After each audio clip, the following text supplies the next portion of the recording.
So I was walking down in Echo Park the other day. Hi, my name's Host Eric, friends. And I ran into this fellow here, and he was feeding some ducks. And I said, "What's your name, sir?" And he said, "My name is 8 Ball Catastrophe Jackson." And I said, "Really? I'd like to interview you about that." But then he said, "No, I'm just fooling. It's me, Nathan." And I said, "Oh." And here we are finally interviewing. We had quite a bit of a tag back and forth with the emails there, huh? Yeah, well, it's 20 past 4 a.m. and I'm in the shed in the back garden of my family home, so this is basically the only opportunity we've had so far. Such a shabby shed. Yeah, not too shabby a shed.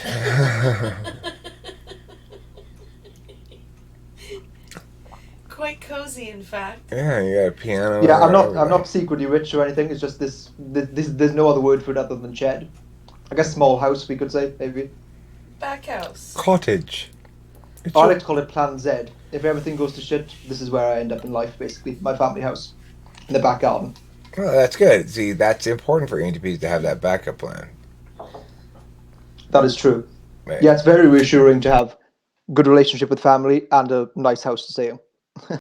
Absolutely. And we're not ones to underappreciate that reality, nor be too quick to toss it aside for the purported benefits of independence. I think Yeah, the problem with independence is you have to do everything yourself, which is unbelievably annoying. that's true. Like things just don't happen. Like food doesn't end up on a plate in front of you. Clothes don't end up washed. Have You I know. ever actually talked to you before? No, not directly. Not like in real time. It's yeah. You've typed a few embarrassing videos of me, but I think that's as far as we've gotten so far. Um, when did you first get into MBTI? Hmm. I think like most people, I probably took the 16 personalities test a few years ago. I think it must have been like the You were an first year of INFJ too. university. Actually, I think I came out as an INTJ, which is what everyone comes out as. Um, And then eventually, after just hearing people say over and over again, the tests are crap, you need to look into the cognitive functions, I eventually, probably around the similar time that I discovered your channel, I imagine that I would have got to your channel as a result of looking for cognitive functions and what they were and trying to understand them. So that's how it started, really. How is it that did Lovely recently make a video with Michelle Wilson Yes, you did. where they were in person together? Yep. That's cool. I like that she's got random people that she meets in person. I also meet people in person too. Well, I don't know whether it's an SE thing, but she's much more in favor of meeting in person than she is of doing the online stuff. Maybe it's the feedback, maybe it's the ability to give, unsettling eye contact. Whatever it is, she much prefers in person. So, oh, you're Kimberly quiet and then. I enjoyed that video with you two in the room because the body language was just thick. You have the body language of an intuitive being That's, yeah, okay. in the presence of a sensor for sure. We could say that at least, yeah. 100% agreement. It was a corner couch, so it was a literal and metaphorical backing into a corner. So, Are you? And also, I would imagine that in some sense, maybe American, like, just general big friendliness is maybe a little more familiar than British big friendliness. I would say so. Yeah, 100%. Plus, I was in Miami, which in terms of climate is like diametrically opposed to the UK. The UK is nice and safe and grey, and no one's carrying a gun, that kind of thing. And then you go to America and everyone's walking around with like, in Miami with fake lips and fake body parts. And my jeans, black boots, and black jacket on South Beach for some reason don't seem to work very well. So it was a complete fish out of water situation. Then I was obviously cornered by Lou then. So they're all my excuses. It sounds like you weren't doing enough cocaine. That's always my problem. Yeah, Miami. Apparently, from what I've understood, to enjoy Miami, you have to do cocaine. That would make sense. So tell me about the rest of your trip to America. Did you enjoy yourself? You made it back apparently. You didn't get killed. That's true. So okay, so it's quite a kind of long story. So I teach piano and guitar, mainly piano, and I was on some kind of freelance website, and I just saw a job for a guy in Miami saying I want a piano teacher. Doesn't matter whether it's online or in person. I want someone that's kind of good and understands the theory and can force me to basically practice. He said he wanted 5 hours a week, so I thought, okay, may as well apply for it. I think he's like 30 years old or something. He's an osteopathic doctor in Miami, and for about a year, we'd be doing a 5 hour a week lesson. And when you do 5 hours a week with someone for a year, it kind of feels like 5 years. So I knew this guy very well, in inverted commas, to the extent where you can know someone online. And he said to me many times, you should come out, I'll pay for your flight, and you can stay here for free. I said we can record music together. It was kind of like a friendly but also transactional business-esque offer.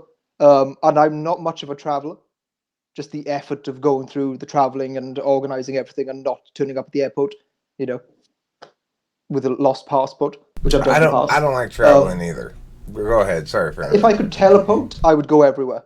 That's absolutely fine. It's Yeah, just the getting from A to B. A and B are great. It's just that kind of thing in between them is very annoying. Plus, it was a 10-hour flight, and I kind of just sat there like this between two, like, fat people. So it high wasn't great. likelihood of a cold somewhere in that process coming upon you. In the process of flying there, the stress Yeah. in your body, the weird air changes and shit. High likelihood somewhere during that trip you're gonna catch cold. You're gonna be sick on the way home, or be sick sometime there for a little while. It's almost inevitable. Yep. No, I share that paranoia. So eventually I just said yes because how long can you turn down a free trip?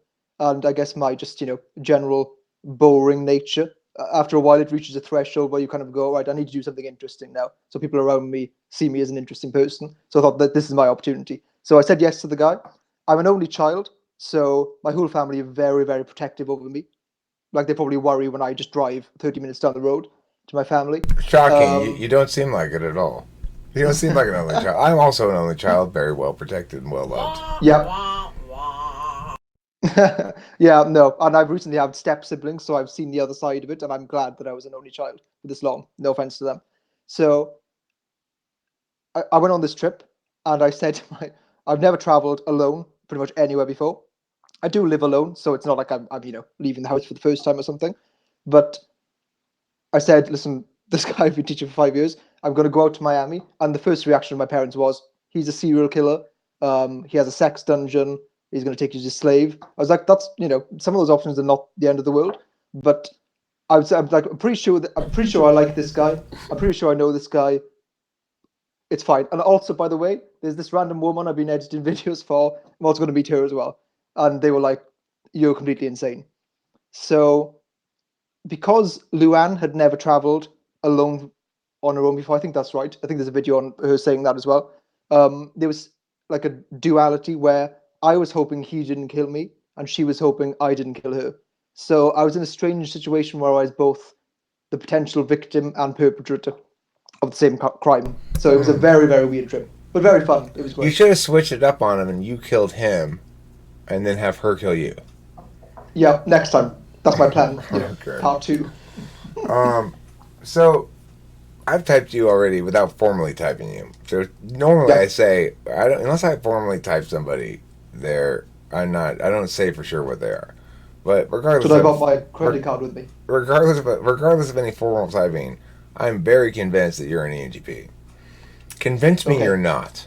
Or make the arguments that you actually are not an ENTP, that you should be typed as something else. Well, anecdotally, I'm not a fan of debating, and I'm also not very good at debating. So there's one sort of archetypical trait that I seem to lack, that ENTPs have. I don't know if I'm not good at it necessarily. It's just I don't always see the value in it. Put it that way. Um, I've thought myself to be on the more introverted end of the spectrum, although there are clearly people I know that are much further down that direction than me. Let me see what else. I think there are people I notice that have much better NE than me, that are much better at coming up with ideas. Um, I'm very habitual, routined. I'm not what you would stereotypically think of someone that is constantly chasing some new experience or some new way of doing something. I'm happy to, once I've discovered something that works, I'm happy to churn through it and use it without the need to be overly novel in my solutions. Like if I find something that works, it works. I'll carry on with it. Obviously, I'm willing to experiment to get to that point, but I can be very, very routine. So I don't really have solid arguments. I'll put it this way: I've never known which type I am. I'm happy to say that I'm lacking self-awareness completely in this area. So I was Why? surprised when Why? you typed me as Why do you? ENTP, and let's just address the sort of, Well, like I said, I ESP haven't. shaped element. I have not actually formally Okay. typed you. I think I might end up asking some questions tonight to confirm or Okay. verify or whatever that. You certainly seem like one to me, in the sense that, Okay. uh, but that's not very reliable. But what I mean by that is, you seem to have a similar relationship to the creative process. You seem to have a similar looseness, not in necessarily your music or anything, but in your tetherings to any given notion or idea. Like, you know, you seem to switch frames easy. Okay. Do you feel what notions do you feel particularly attached to? In what way do you mean? What kind of examples would there be for that? Okay, well, I would say I'm fairly attached to the notion that I want to avoid being subject to sustainable critiques of hypocrisy. That's an idea I'm fairly attached to. Say that again. I want to be bulletproof when it comes to being accused of being hypocritical. Like Okay. I don't want to give anybody ammunition to say that's hypocrisy and for them to be right. Okay. I think I would agree with that one, actually. I've generally tried to call myself out on hypocrisy first before someone else gets the glory of doing it. That's Mm-hmm. definitely something. Um, but at the same time, there's inevitably going to be stuff that I'm hypocritical about. Um, I really dislike any kind of control over me. I don't know whether that's a notion or just some kind of, innate desire. I've never had a proper job. I've never had a boss. I don't know if I could have a boss, to be honest. I've never tried it.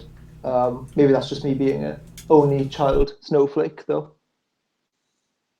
I do want to be right. It is important for me to be right. Like, I don't want to be espousing ideas that are far from the truth. I want to be as close to the truth as possible, Well, whenever possible. I would note that one of the things you just did there in the answer is pretty stereotypically TI, which is you said I'm not sure if it's a notion, it may just be an experience. You parsed out the term to make sure that it fit the criterion that I had set forward.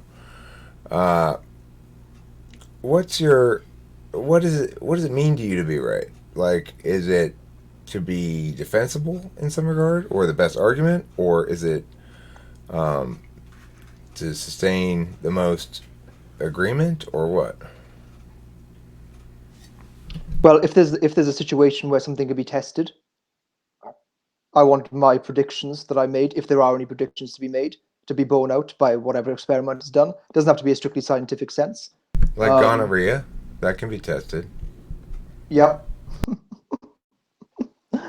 exactly like gonorrhea. Gonorrhea is my sort of, my barometer of success in life.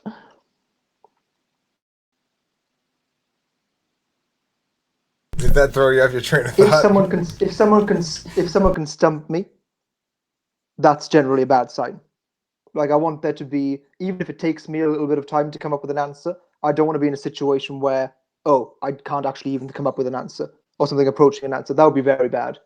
Does that happen often? Something kind of, well, just to link it back to this conversation, that did kind of happen when you asked me a question or brought up a question about evolution and speciation. I did look into that quite a lot, and there does seem to be a little bit of a gap in explanation. When they say two species diverge, then they become a different species. And there's a big, maybe quite a big gap in explaining exactly how that happens. and I've been struggling to find an answer to that. So that would be an example where, as someone with a biology degree, and up until that point, a pretty, accepting advocate of evolution, that was a question where I didn't really have a good answer. Now, that could just be because I was just terrible as a student, but it's also been very hard to find an answer. So that is now something that maybe I wouldn't espouse, as easily as before. I was hoping you were So going to that's say that. definitely a criteria. I'm not going to lie to you. I was hoping you were going to say that. I actually had no expectation you were going to say that. That's the thought that came to my mind when I didn't. It's not like I planned to ask this question, so it just sort of happened. But that's the thought that came to my mind was I wonder if he's going to reference evolution thing.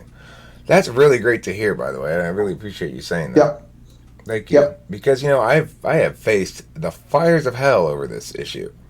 Everybody fucking goes ape shit, thumbs down on me as soon as I start talking about evolution.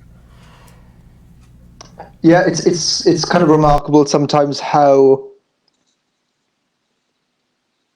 I guess I was probably a militant atheist at one point in my sort of, naive teen years. I probably read a Richard Dawkins book or something.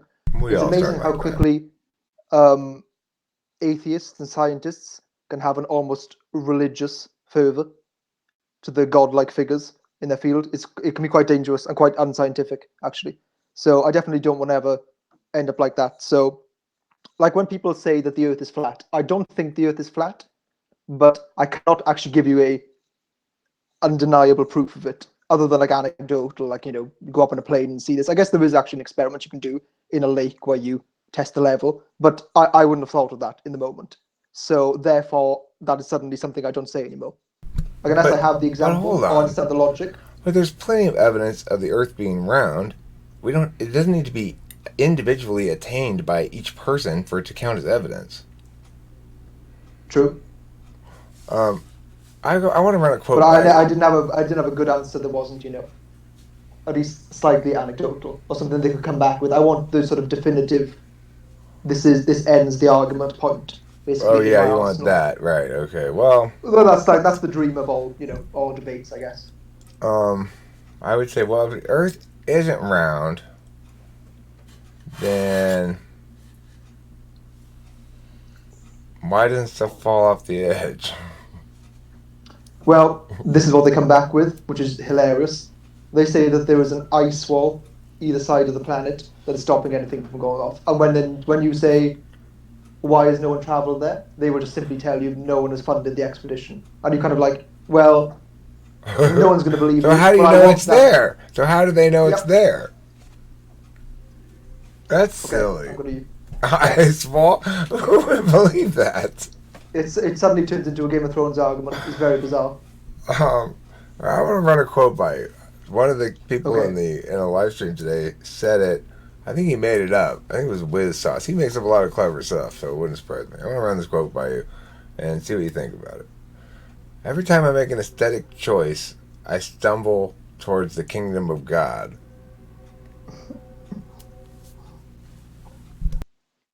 Okay. What are your thoughts?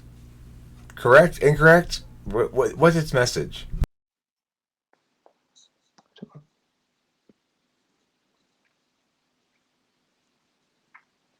Well, I'm not a fan of God. I'm not necessarily wanting to base my aesthetic choices, whether that's my living room or my dress sense, on something that would be appropriate for his kingdom. I guess I don't entirely understand the quote. Well, I mean, I think there's several elements to it. It's funny. The God part to me doesn't. It just sounds like, divinity, or the ineffable, or magic, or whatever. So, okay, I think like every time you make an aesthetic choice, which is intentional, I stumble toward the ineffable truth. That I find an odd conjunction of concepts, right? And so Okay. and so the thing I like about it, I guess, is that it suggests that by making aesthetic choices itself, we get closer to aesthetic truth. Like it seems consistent with the ENTP way of developing as an artist over time. which is a whole lot of trial and error. I make choices, they're kind of random though.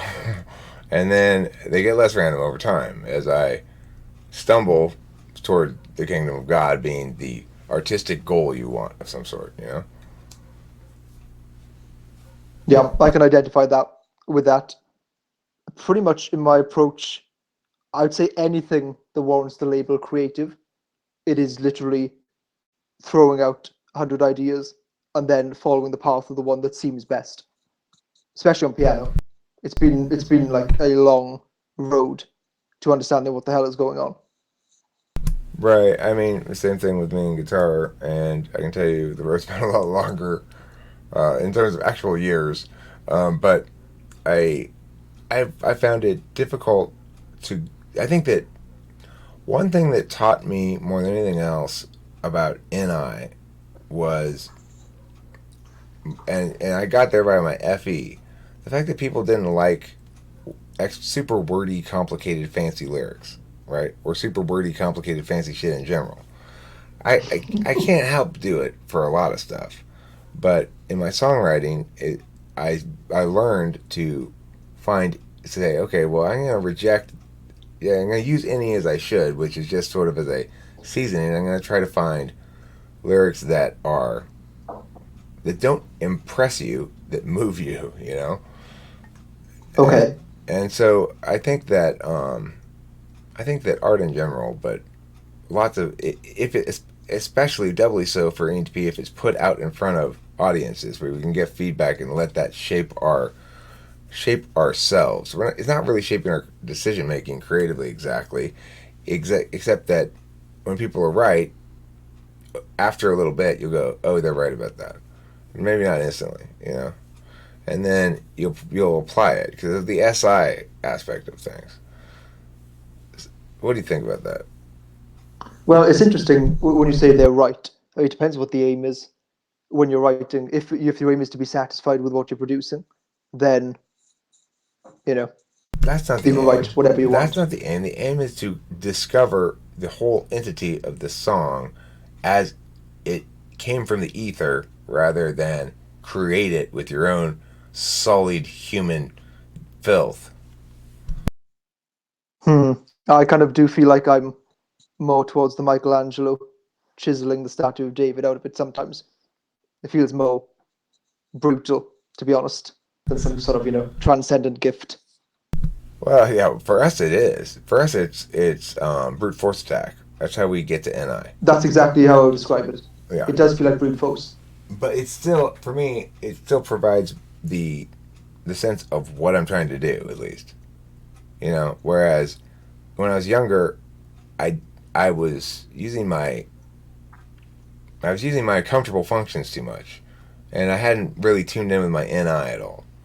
I didn't get like, yeah, that's really clever and fancy, Eric, but it doesn't. It's just intellectually curious. It's just an intellectual curiosity. It's not something people can really engage with. Yeah, I've had many, probably years of playing stuff that people just simply don't like the sound of, and not realizing for a long time that that defeats the point to a certain extent. Um, there's always a compromise because I'll play a chord, like a one chord, then I'll go to this chord, and I'm thinking, I know that this chord is going to get an emotional reaction because every pop song under the sun uses it, but it also feels like this sort of musical equivalent of like a low cut top on a woman. It's like this is very cheap, but it is going to work. So there's always that balance where how much complexity can you add into a piece without, you know, losing the audience or losing the room, which is always a difficult balance for me at least. Yeah. Um, it's it's interesting that you feel like the reason that innately reject the NI thing as something you have to settle for. In other words, you can't naturally do your NE because you have to pay attention to your FE concerns. That's exactly what I was saying about my lyric writing, right? That FE trains my NI, trains me to understand NI. Eventually, I completely fell in love with it, and I don't want to do. I want to do as much NI in my shit as I can, except I'll always there'll always be little doodads I toss in, little bells and whistles, just because of my extroverted intuition saying, well, maybe I could put something there, you know. So, okay, I do have a question for you. Well, many questions, but let's not, blow them all too early. When I look at your channel, I kind of see, I think you recently hit 5,000 subscribers, which is great. Well done. The way you title your videos seems like very indulgent any at times. Like you like the idea of this very clever title, even though it has reduced the chance that people are going to find it in the first place. And I always wonder. Do you have a specific example in mind?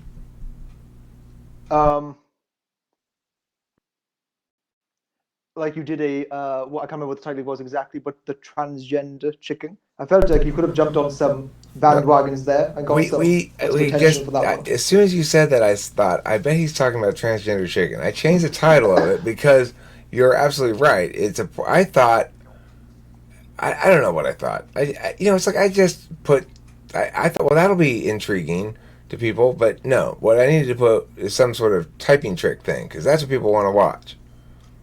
So even with the typing, if you see people doing very sort of cheap and easy tags, if for example, if you were to type this, I don't know what you're going to title this video. If you were just to title it the ENTP Personality and put some little tags under the video, I'm sure this video would do, not by virtue of the content, simply by virtue of the title and its clickability, that it would do very well. Much better than if you titled it with the, another crazy title. So I wonder whether I always wonder with you whether you are kind of rejecting the YouTube game, like you don't want to be playing that game of going after subscribers. You don't want to be changing the titles. No, I'm not rejecting some kind of algorithm. No, I'm not rejecting it. I would like to gain subscribers and stuff. Rejecting it implies that I am affirming the way I'm doing it, which I am not. Instead, I'm failing to do the way I affirm, which is different. Okay. And the key thing here is I am a lot better than I used to be. When I first started the channel, my titles were things like, like teacups and bunnies are made of Kevlar.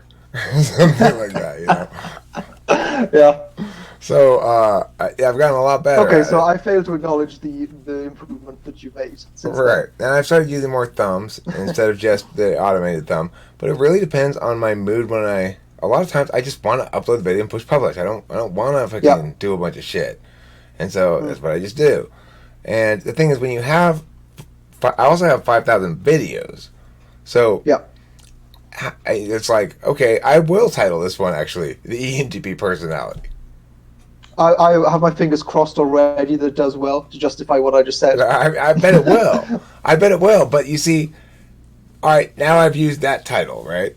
So purportedly, this video now represents, look, if you want to learn about the ENTP personality, which you do because you click this video and this is what it's titled, then we're teaching you about it right now.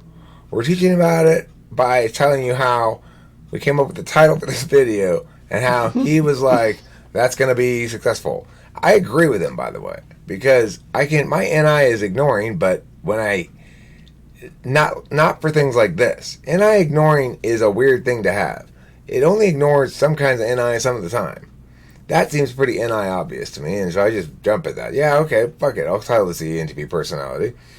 Here we are, being ENTPs. We're talking about the personality. What do you want to know about it, video viewer? Why don't you type something into the comment? I'll read it, and then I'll say right now. Okay, let's see what he said. How do ENTPs like to... What do ENTPs like to do on a date? What do they like to do on a date? Tell me. Well, ideally, the person you're going on the date with. You what?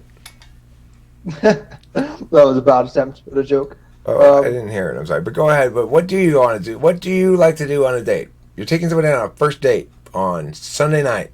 Is it all just fish and chips and bangers and ale? Well, it would be somewhere that I want to go anyway, just in case the date is so terrible that I need to eke some kind of pleasure another way out of it. Also, a place with a lot of exits, maybe. So there's always a way out. Like downstairs toilets that are next to like a fire door. Ideally, that would be great. Let's say there was somebody you really wanted to ask out, and you thought they'd be impressed by a date that was extra fun for you. For some reason, you come to this conclusion that the most thing that they could be impressed by, and the most thing they would like Okay. you, is to find a date that's extra fun for you. What would your So I date picked a be? self-sacrificing, supportive person. Okay, to go on a date. Okay. Well, So, the date would probably be sit down in my bedroom and watch me just play the piano, go on YouTube all day.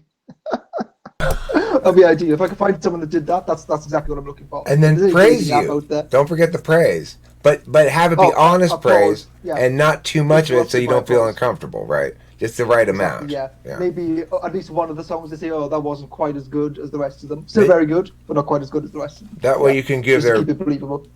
feedback more credence that way. Perfect. Yeah. That is the ideal first date. I think I might update some dating profiles to see if anyone's interested in that specific one. That would be a reflection of what the relationship would be like going forward anyway. So, I don't want to false advertise. Well, this is what my relationship is like too. Is Kimberly does spend a lot of time watching me make YouTube videos. It's why you I want, wasn't even thinking about that when I said that. no, I know. But Why. the thing is, it's why you want an ISFJ. Kimberly and I like to spend time together. We don't necessarily like to be paying attention to what each other's doing. Sometimes, it's like we're very home. Like you're talking about being a homebody, basically, right? Yeah, very much so. Yeah. Me too. I'm a big homebody too, and so is Kimberly. And Kimberly makes sure that my homebody experience is filled with like clean spaces and clothes and remember to take baths and all that kind of shit, right? And eating and stuff like Yeah. that. And then I help her to accomplish her vision and her NE. So she comes to me with ideas. I have to do a better job of responding well to them all the time. Sometimes I go like, Kimberly, you're putting too much shit on my plate here. But she comes, I think we should put a little umbrella on top of the house, just about 4 feet tall, with some sparkles on it or something. Now, Eric, figure out how we're going to do this. It's a TE polar thing where she's seeking NE as well. What she means by seeking NE, what that really manifests as, she's seeking somebody to help her expert intuition be realized. Okay. Are you say? Would you say that opposite types, so ENTP, ISFJ as an example, are the best likely compatibility? Yeah, And is that for duels. relationships or friendships, or is it more for relationships? It's for both. Okay, But that's interesting. the thing is, friendships of the dual variety are like any other friendships. People talk to each other more often or less often.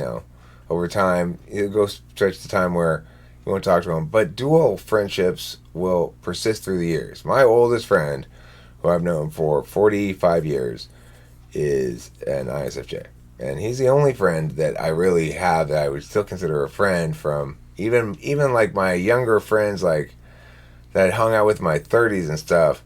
I'm not friends with him anymore. He's the only one that really lasted the test of time. Well, does that imply that it's the ISFJ that is doing the lasting, as in trying to make sure that persists, that relationship?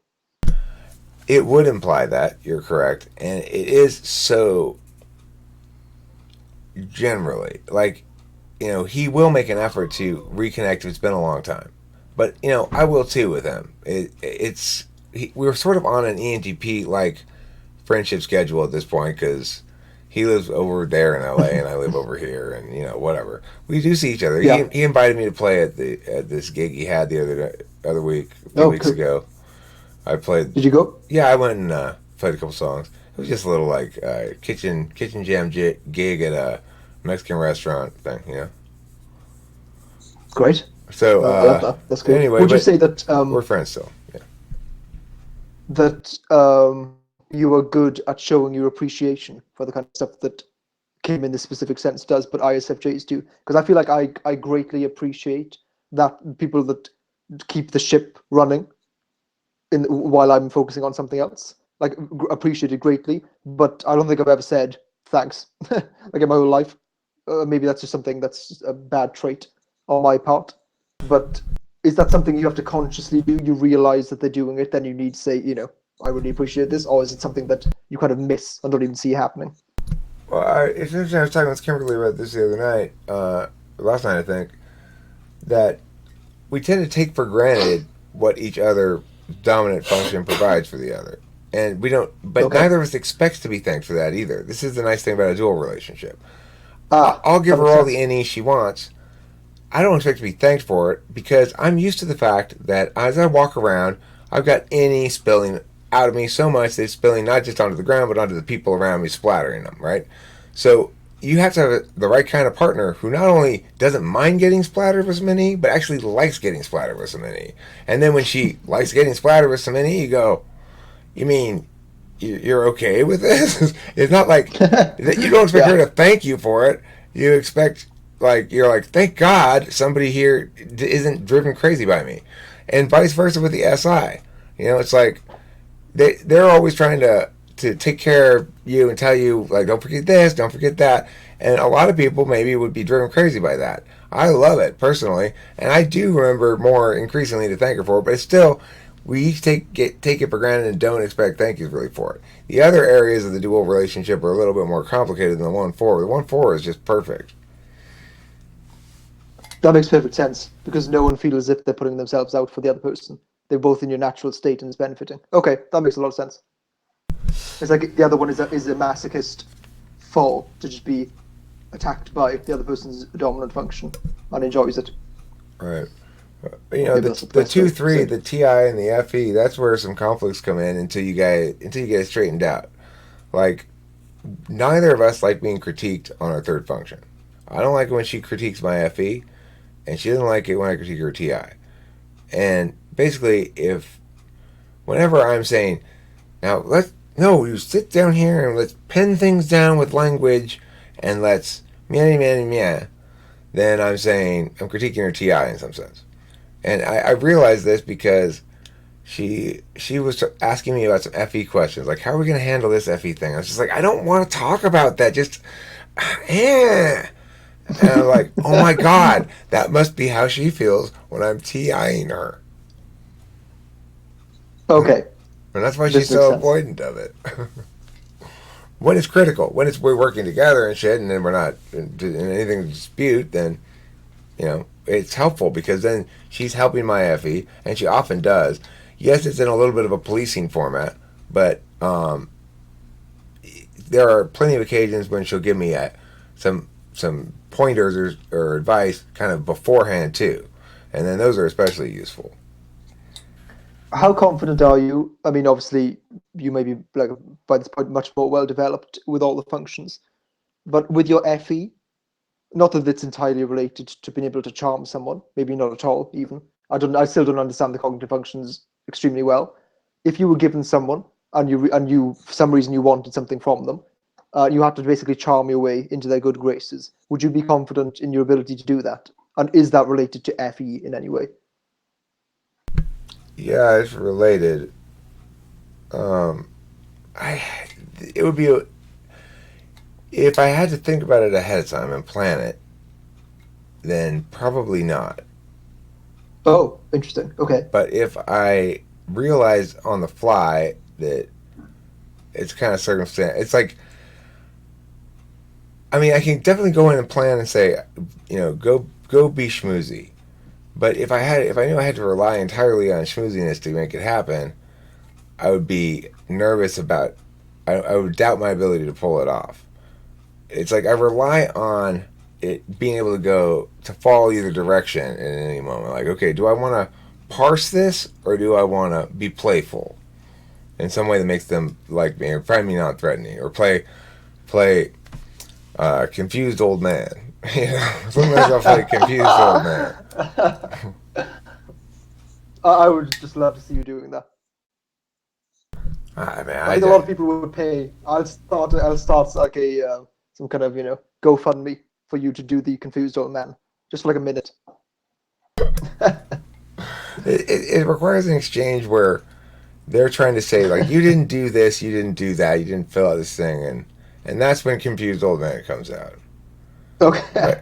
But so, I just didn't but know. I see it here on page 3, and you know what? Never mind. Never mind. Here you go. Wow. Okay. So I enjoyed watching the video of you and DSP recently.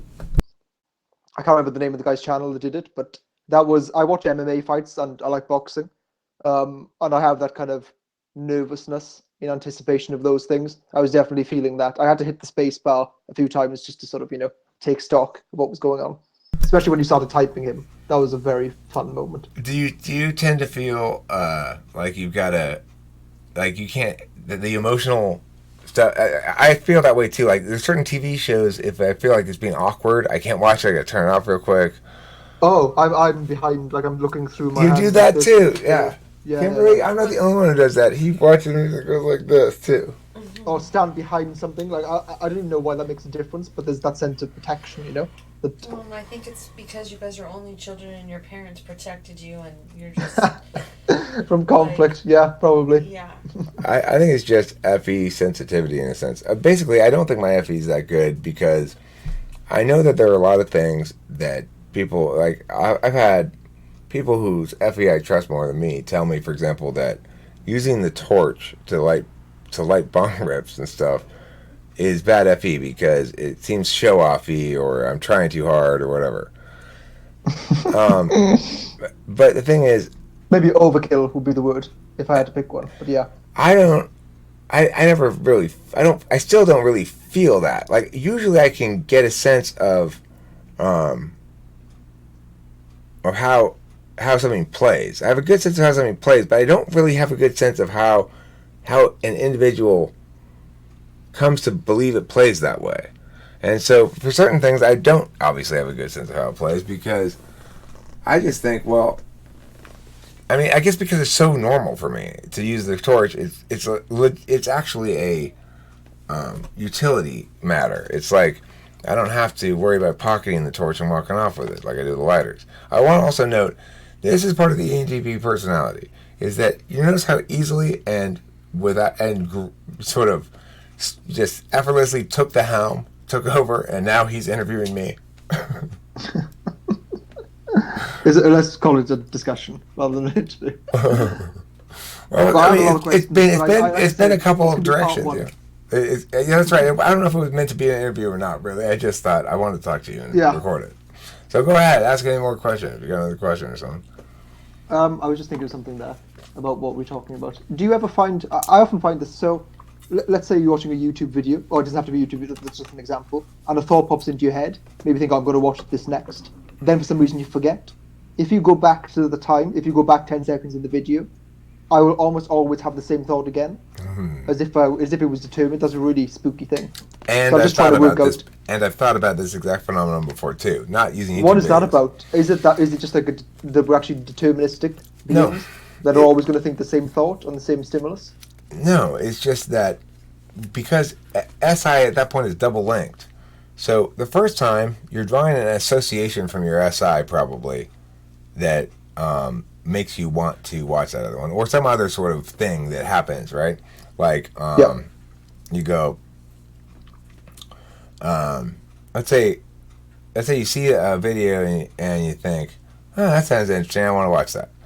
That's kind of like I don't know what function would be, like curiosity, decision to do something like that would be, whatever combination of things, FI or something else that makes you want to do that, okay? And then you forget what you wanted to watch in a little while, right? Yeah. But you remember that you wanted to watch something. Yes.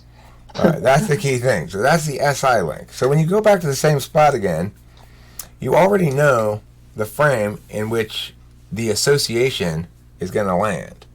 So when you have the same association or a similar association again, it takes you right back where you want it to go again. But the thing is, even if you didn't have that, you'd probably draw a range of possible associations from everything, and some of them are going to be more definitive than others. If something definitively associates with your memory, to something specific, then that link will be like deterministic, I guess. Except the problem with determinism is we are an open system. So as soon as you do have that automatic thought, then you have the thought, let me metacognate about this and realize that these associations repeat. But the real reason they repeat is because the way extroverted intuition and introverted sensing work, we don't store whole ideas.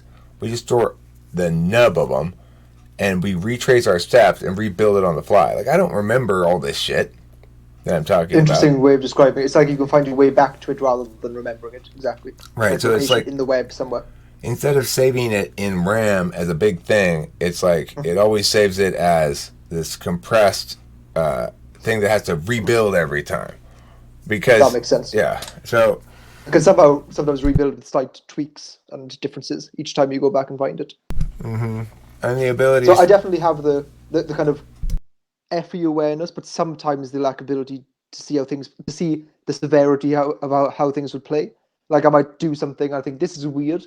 This will come across as weird, but I wasn't expecting it to come across that weird. Okay. That's another level. You were going for eccentric. You landed on weird, right?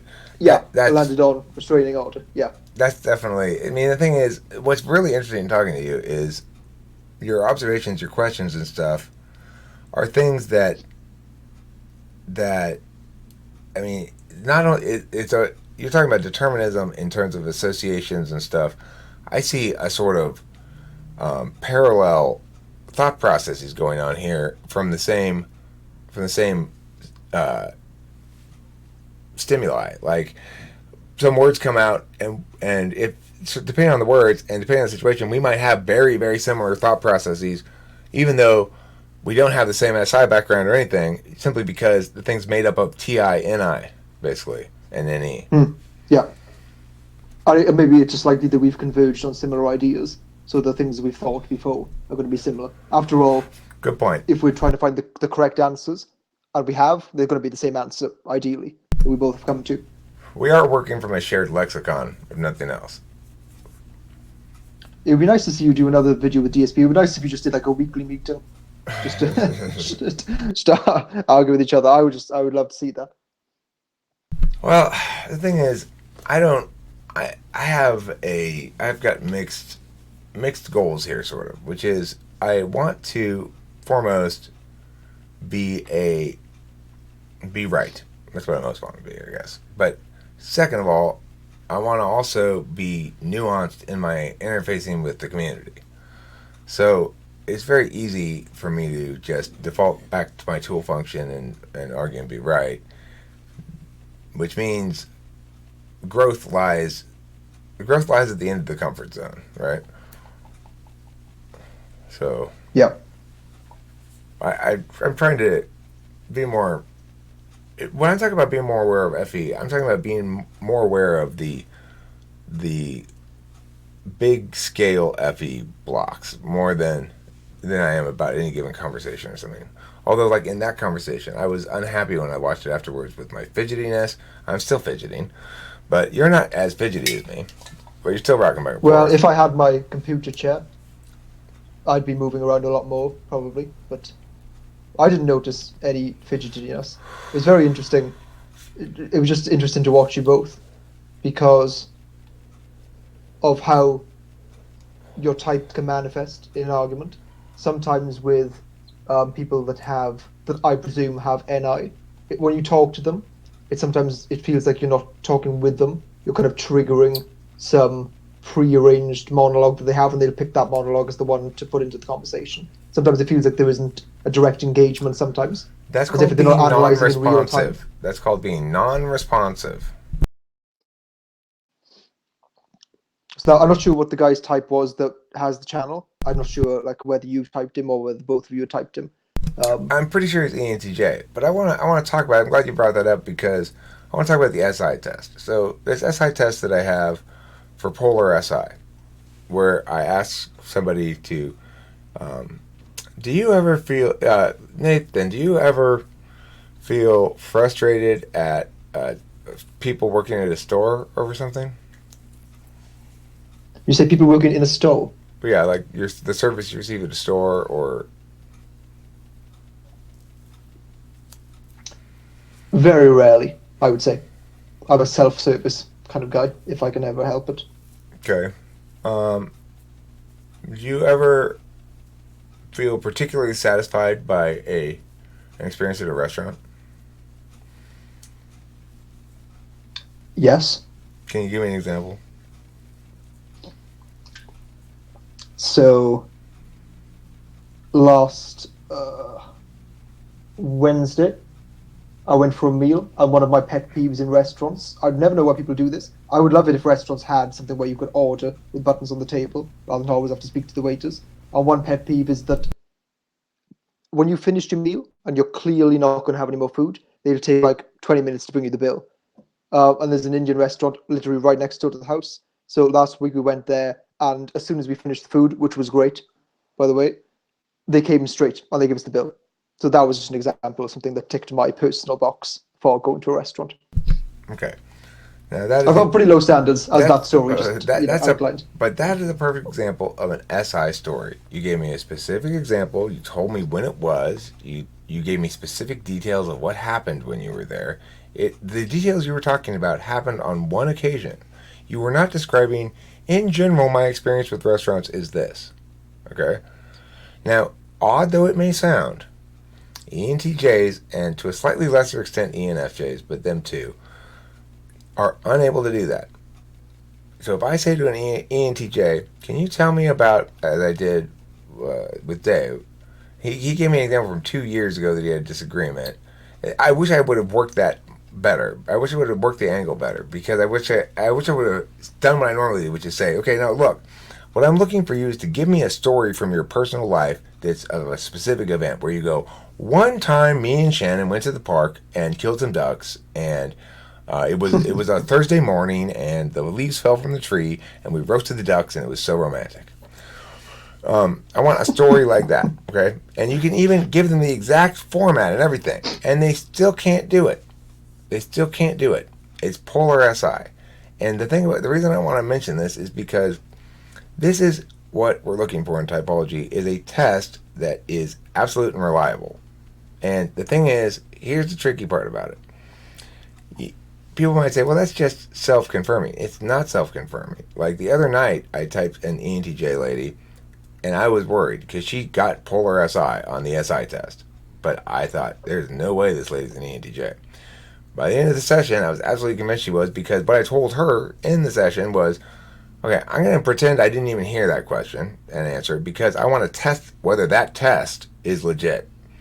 So I'm going to type you as see from scratch with using no SINI thing or no SINI test, no SI test, and I'm going to see what I come up with. Well, it turned out she was pretty textbook ENTJ all the way through, and once again the test proved it's metal. The thing is, the reason I've been using this for a long time, but the reason I just recently started talking about it, it took me a long time to believe it. But as far as I can tell, there are at least two 100% rock solid sure tests. You can test for sure for SI polar and for TI polar.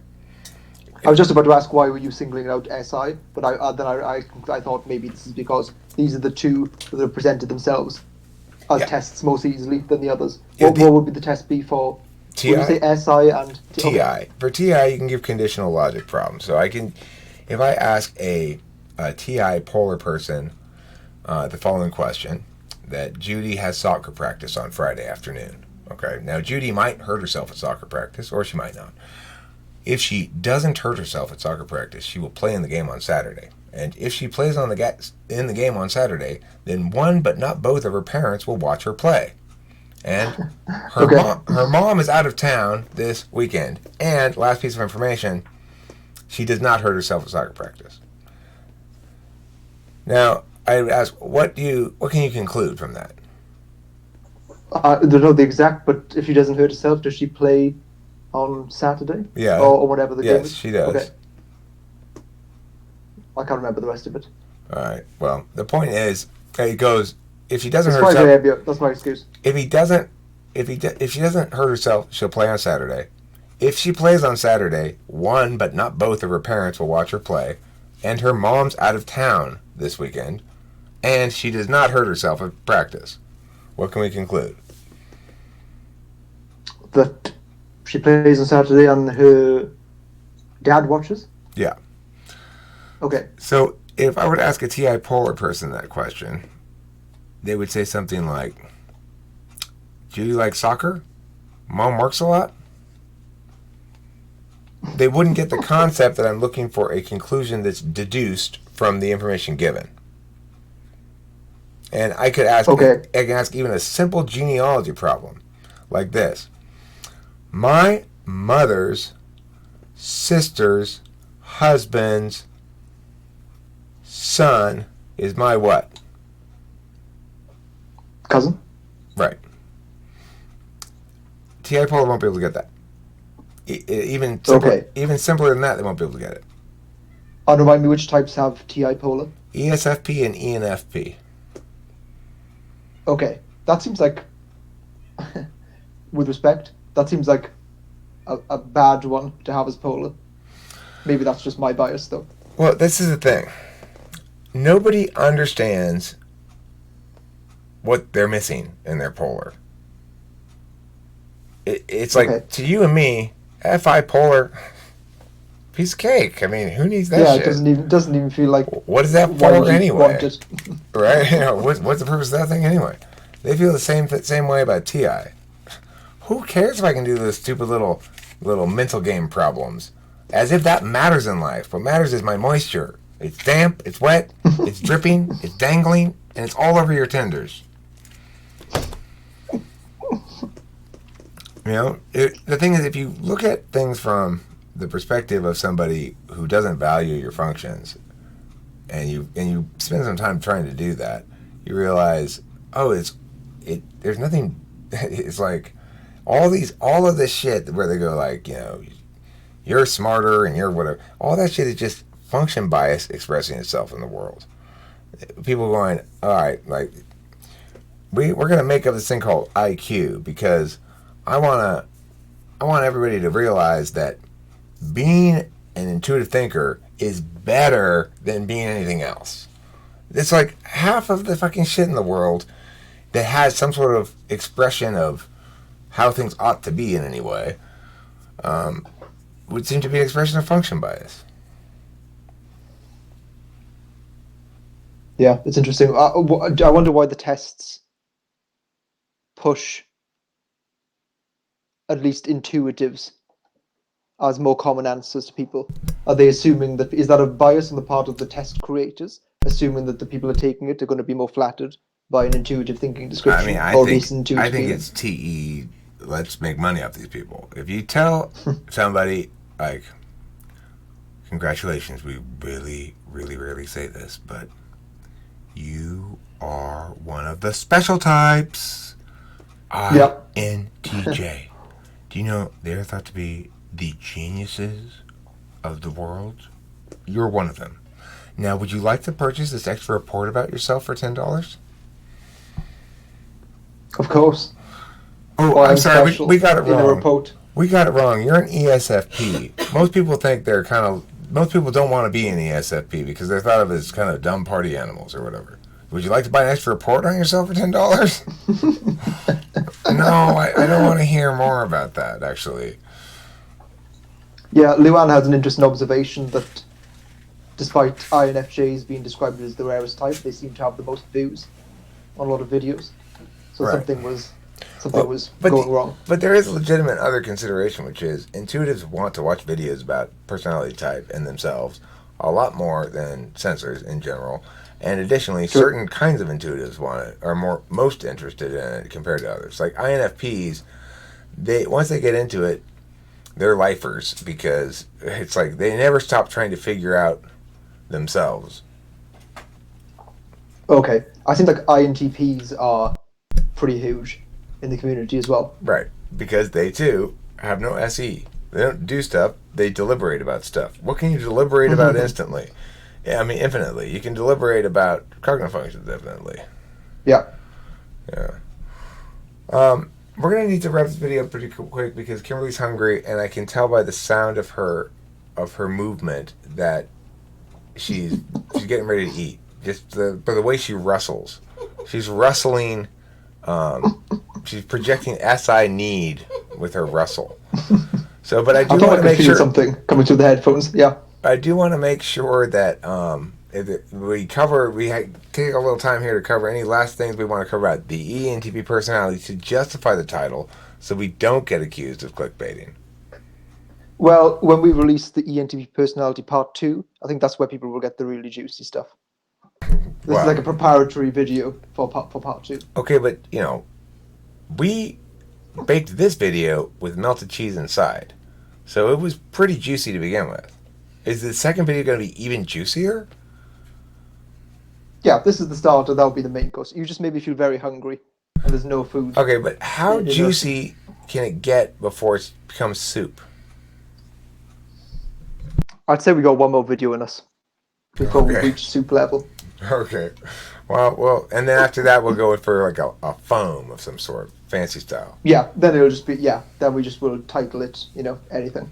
Okay, so ENTP personality type, they're like this, they're like him, they're like me, they're like Becky. We're ENTPs, and you might be too. I don't know, if you're watching this, you might be. You might think you are. If you think you are, there's a chance of you being one.